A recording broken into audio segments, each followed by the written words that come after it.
നിങ്ങൾ ഈ ചാനൽ ഇതുവരെ സബ്സ്ക്രൈബ് ചെയ്തില്ല, സബ്സ്ക്രൈബ് ചെയ്താലും ഒപ്പം പുതുപുത്തൻ വാർത്തകൾ ആദ്യമേ അറിയാൻ ബെല്ലൈക്കണും അമർത്തൂ.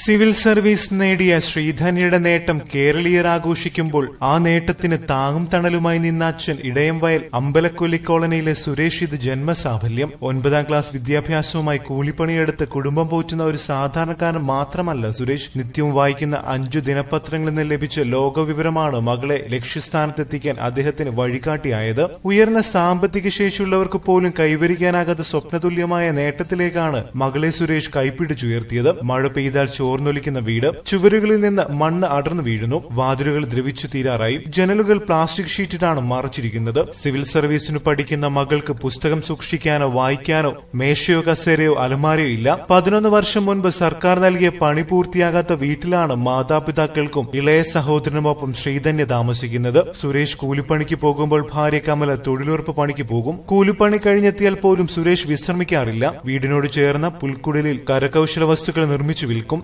മകളുടെ പഠനത്തിന് തടസ്സമാകാതിരിക്കാനാണ് വീടിന് പുറത്ത് ഷെഡ് നിർമ്മിച്ച് രാത്രി പണിയെടുക്കുന്നത്. മൂത്ത മകൾ പാലക്കാട് കോടതിയിൽ ലാസ്റ്റ് ഗ്രേഡ് ജീവനക്കാരിയാണ്. 8 വയസ്സുള്ള അർബുദ രോഗിയായ മകന്റെ ചികിത്സയ്ക്കും അവർക്ക് പണം കണ്ടെത്തണം. കഴിഞ്ഞ പ്രളയകാലത്ത് വീട്ടിൽ വെള്ളം നിറഞ്ഞ ദിവസങ്ങളോളം ദുരിതത്തിലായിട്ടും യാതൊരു ആനുകൂല്യം ലഭിച്ചില്ലെന്നും സുരേഷ് പറയുന്നു. ജൈവ വൈവിധ്യ സംരക്ഷണത്തിൽ താല്പര്യമുള്ളതിനാലാണ് മകളെ സുവോളജിയിൽ PG എടുപ്പിച്ചത്. PhDക്ക് വിടണമെന്ന് ആഗ്രഹിച്ചെങ്കിലും മകൾക്ക് താല്പര്യം സിവിൽ സർവീസിനാണെന്ന് അറിഞ്ഞതോടെ അനുവദിച്ചു. ആദ്യ വർഷം ജില്ലാ പഞ്ചായത്തിന്റെ സാമ്പത്തിക സഹായം ലഭിച്ചെങ്കിലും 2ാം വർഷം സ്വകാര്യ സ്ഥാപനത്തിലായതിനാൽ സഹായം ലഭിച്ചില്ല. സന്മനസ്സുള്ള ചില ഉദ്യോഗസ്ഥരുടെ സഹായവും കടം വാങ്ങിയ 1.5 ലക്ഷത്തോളം രൂപയുമാണ് മകളുടെ പരിശീലനം പൂർത്തിയാക്കിയത്.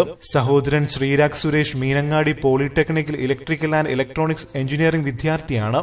ഈ വാർത്തയോട് നിങ്ങൾക്കും പ്രതികരിക്കാം ഒരു കമന്റിലൂടെ. അതുപോലെ പുതിയ വാർത്തകൾക്കും സിനിമാ വിശേഷങ്ങൾക്കും സബ്സ്ക്രൈബ് ചെയ്യുക. നന്ദി.